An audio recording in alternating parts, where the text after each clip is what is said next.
صلو علی الحبیب صلی اللہ تعالی علیہ وسلم۔ میرے پیارے پیارے اور میٹھے میٹھے اسلامی بھائیوں، اس حکایت سے جہاں خوف خدا میں رونے کی اہمیت معلوم ہوئی، وہیں یہ بھی معلوم ہوا کہ اللہ پاک کی رحمت بہت وسیع ہے اور وہ کریم رب اپنے بندوں پر بے انتہا رحم فرماتا ہے۔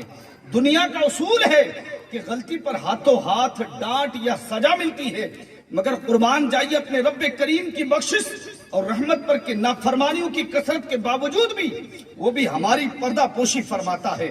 گناہوں کے باوجود ہمارا رب کریم ہمارا رزق بند نہیں کرتا، گناہوں کے باوجود ہمارا رب کریم ہماری آنکھوں کی روشنی نہیں لیتا، گناہوں کے باوجود ہمارا رب کریم کہ ہماری آنکھوں کی روشنی نہیں لیتا، گناہوں کے باوجود ہمارا رب کریم ہماری سننے کی طاقت کو واپس نہیں لیتا، گناہوں کی کثرت کے باوجود ہمارا رب کریم ہماری قوت گواہی بولنے کی طاقت سے ہمیں محروم نہیں فرماتا، گناہوں کی کثرت کے باوجود ہمارا رب کریم ہمیں پاؤں کی نعمت سے محروم نہیں فرماتا، گناہوں کی کثرت کے باوجود ہمارا رب کریم ہمیں ہاتھوں کی نعمت سے محروم نہیں فرماتا، خطاؤں کی بھرمار کے باوجود ہمیں اپنے کرم والے دروازے سے دور نہیں کرتا۔ وہ کریم محض اپنے فضل و رحمت سے گناہوں کو چھپا دیتا ہے، کیونکہ اس کی رحمت اس کے غضب پر حاوی ہے۔ مگر ایک اصول یاد رہے کہ ہم رب کے بندے ہیں، وہ ہمارا مالک ہے، ہم اس بات کے پابند ہیں کہ اس کے احکام پر عمل کریں، پھر اس کا کرم ہے کہ جس کی کوئی حد نہیں۔ یہ بات حقیقت ہے۔ اللہ پاک ہمارا پروردگار ایسا کریم ہے کہ جو نافرمانوں پر بھی جود و کرم کی بارش فرماتا ہے۔ وہ پروردگار ایسا حلیم ہے جب کسی گنہگار کو اپنی نافرمانی پر حسرت و ندامت کرتے ہوئے ملاحظہ فرماتا ہے تو اس کی توبہ قبول فرماتا ہے۔ وہ پروردگار ایسا علیم ہے کہ جو دلوں کے بھید جانتا ہے، نیتوں پر مطلع ہے۔ وہ زمین و آسمان کی کوئی شے اس سے پوشیدہ نہیں ہے۔ وہ پروردگار ایسا عظیم ہے کہ کسی بھی گناہ کو معاف کرنا اس کے لیے دشوار نہیں ہے۔ مسلم شریف کی حدیث پاک ہے کہ حضرت سیدنا سلمان رضی اللہ تعالی عنہ سے مروی ہے کہ اپنی امت کے غم میں آنسو بہانے والے آقا مکی مدنی مصطفیٰ صلی اللہ تعالی علیہ وسلم کا فرمان عظمت نشان ہے کہ اللہ پاک نے زمین و آسمان کی تخلیق کے دن 100 رحمتیں پیدا فرمائی ہیں۔ ہر رحمت زمین و آسمان کے درمیان تہ در تہ رکھ دی گئی ہے۔ ان میں سے ایک رحمت زمین پر نازل ہوئی ہے، اسی سے والدہ اپنی اولاد پر، وحشی درندے اور پرندے ایک دوسرے پر مہربان ہوتے ہیں، یہاں تک کہ گھوڑا اپنا پاؤں اپنے بچے سے دور کر لیتا ہے کہیں اسے چوٹ نہ لگ جائے۔ جب قیامت کا دن ہوگا تو اللہ پاک اس کو دوسرے 99 رحمتوں میں ملا کر 100 مکمل فرما دے گا۔ بروز قیامت اس سے اپنے بندوں پر رحم فرمائے گا۔ آئیے رب کریم کی رحمت پر مشتمل ایمان افروز حکایت سنتے ہیں۔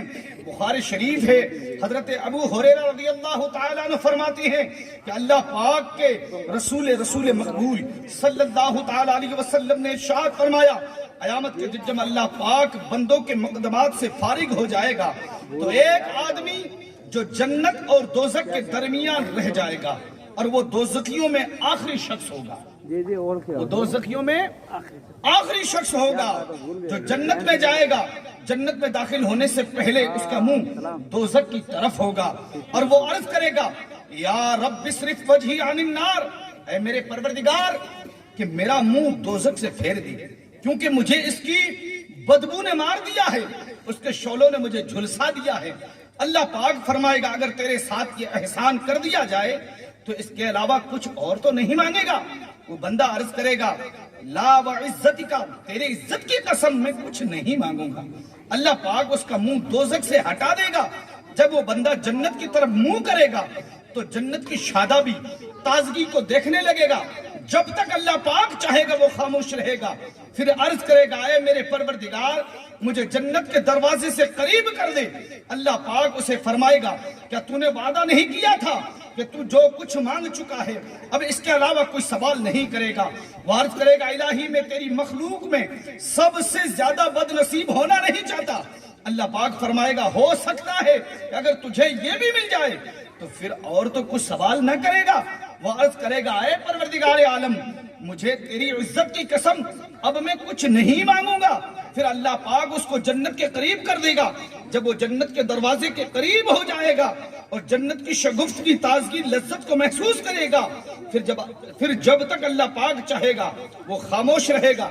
پھر وہ کہنے لگے گا یا رب ادخلنی الجنت، اے میرے پروردگار مجھے جنت میں داخل فرما دے. اللہ پاک فرمائے گا اے ابن آدم افسوس تو کس قدر وعدہ کو توڑنے والا ہے. کیا تو نے یہ وعدہ نہیں کیا تھا کہ جو کچھ تجھے مل چکا ہے اس سے زیادہ کچھ نہ مانگے گا؟ وہ عرض کرے گا مالک تو مجھے اپنی مخلوق میں سب سے زیادہ محرومی قسمت والا مت بنا. پھر اللہ پاک اسے جنت میں جانے کی اجازت عطا فرمائے گا اور ارشاد فرمائے گا مانگ کیا مانگتا ہے. اس پر اپنی خواہشات کا اظہار کرے گا یہاں تک کہ اس کی خواہشات ختم ہو جائے گی. پھر اللہ پاک اسے فرمائے گا جو تو نے مانگا وہ تجھے دیا جاتا ہے اور اس سے اور بھی زیادہ دیا جاتا ہے. میرے میٹھے میٹھے اسلامی بھائیوں، میں آپ سے عرض کرنا یہ چاہتا ہوں کہ آج ہمارے دلوں میں خوف خدا نکل چکا ہے. خوف خدا ہوتا کیا ہے یہ بات ہماری سمجھ میں نہیں آتی. خوف خدا میں رونا کیا ہوتا ہے؟ رونا تو ہمارے ذہن میں کبھی یہ آتا ہی نہیں ہے. رونا تو تب ہوگا جس دن ہمارے گھروں میں لاش اٹھ جائے گی، اس دن رویا جاتا ہے. خوف خدا میں توڑی رویا جاتا ہے. آج کل عبد الشکور بھائی کی شادی تھی نا، شادی کا فنکشن تھا. جب اپنی بیٹی کو گھر سے جدا کیا جاتا ہے، جب روانہ کیا جاتا ہے تو ماں بہن بیٹیاں پورے گھر والے رشتہ دار وغیرہ سب مل کر اور پکار اس طریقے سے رونا شروع ہو جاتے ہیں جس طریقے سے ان کے گھر میں میت ہو چکی ہے. اب گھر سے جدائی تو کیا ہے نا، یہ خوشی کا ماحول ہے اور خوشی کے ماحول میں وہ بچی کو روتے دیکھ کر پورا گھر والا رونا شروع کر دیتے ہیں، ایک دوسرے کو گلے لگتے ہیں، روتے روتے ان کو جدائیاں کر دیتے ہیں.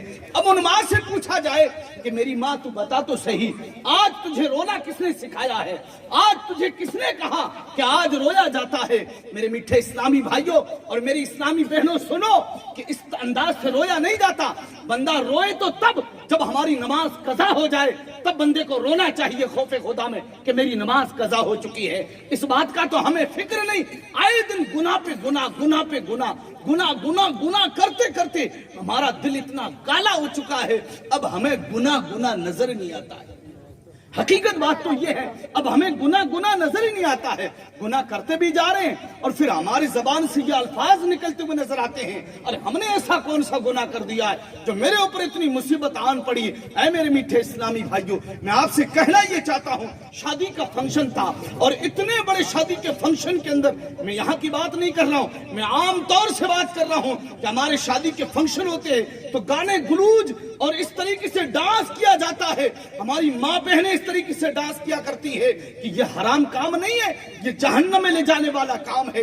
اور گانے اور ڈھول ڈھپڑے بجاتے ہوئے نظر آتے ہیں اور گھر میں کوئی بجانا نہ چاہے تو باہر سے باقاعدہ ان کو نظر و نیاز دے کر انہیں بلایا جاتا ہے کہ میرے گھر میں آ کر کے کوہرام مچا لے. اللہ اکبر. پھر بندہ یہ کہتا ہے کہ اب کیا کیا جائے؟ میرے میٹھے اسلامی بھائیوں، گانا یہ حرام ہے، حرام جہنم میں لے جانے والا کام ہے. اور جس دن جہنم میں چلے جاؤ گے نا اس دن پتہ چلے گا کہ جہنم کی وادیاں کیا ہوتی ہے. اللہ اکبر. آج جو ہماری زبان سے جو الفاظ نکلتے ہوئے نظر آتے ہیں کہ ہاں جو ہوگا دیکھا جائے گا، ابھی تو مزے تو دنیا میں لینے ہی ہے نا، اب تو ہمیں کون سے ایسے کام کرنے ہیں. اے میرے میٹھے اسلامی بھائیوں، ایسا نہیں ہے ہاں بھئی کیا دیکھا جائے گا. آج ہم نے، آپ نے، سب نے یہی دیکھنا ہے. اللہ پاک نے ایک زمین پر 18,000 مخلوق کو پیدا فرمایا ہے اور جو جاندار جو چیز مخلوق اللہ پاک نے پیدا فرمائی ہے اس ہر جاندار کو چیز کو اس دنیا سے جانا ہے، مرنا ہے، فنا ہونا ہے. یہ سب جانتے ہیں. آج ہم نے جس کی شادیاں کی تھی کل ہماری بھی شادیاں ہوئی تھی، ہمارے بھی بچے ہوئے تھے، ہم بھی کسی کے بچے تھے، ہمارے بھی ماں باپ تھے، ہمارے بھی دادا دادی تھے. دادا دادی پردادا وغیرہ سب کہاں گئے؟ وہ دنیا سے چلے گئے نا. ہمیں بھی تو مرنا ہے نا. گناہ کرتے جا رہے ہیں اور پھر ہماری زبان سے یہ الفاظ نکلتے ہوئے نظر آتے ہیں جو ہوگا دیکھا جائے گا. ارے کیا دیکھا جائے گا میرے میٹھے اسلامی بھائیوں؟ کچھ دیکھا نہیں جائے گا. ہمارا بندہ اللہ پاک کا جو پیدا کیا ہوا جو اشرف المخلوق ہے نا، یہ بندہ اتنا کمزور ہے، اتنا نازک ہے، اتنا کمزور ہے کہ ایک کانٹا بھی اگر پیروں میں چبھ جائے نا تو پورا جسم ہل جاتا ہے، پورا جسم ہل جاتا ہے، آنکھیں اشکبار ہو جاتی ہے، دل تڑپ جاتا ہے. ہمارا جسم اتنا نرم ہے کہ ایک بچھو کاٹ لینا، دنیا کا ایک بچھو کاٹ لینا تو 3 دن تک 24 گھنٹے تک ہماری نیند بے قراری ہو جاتی ہے، نیند نہیں آتی ہے اور اتنی بے چینی ہو جاتی ہے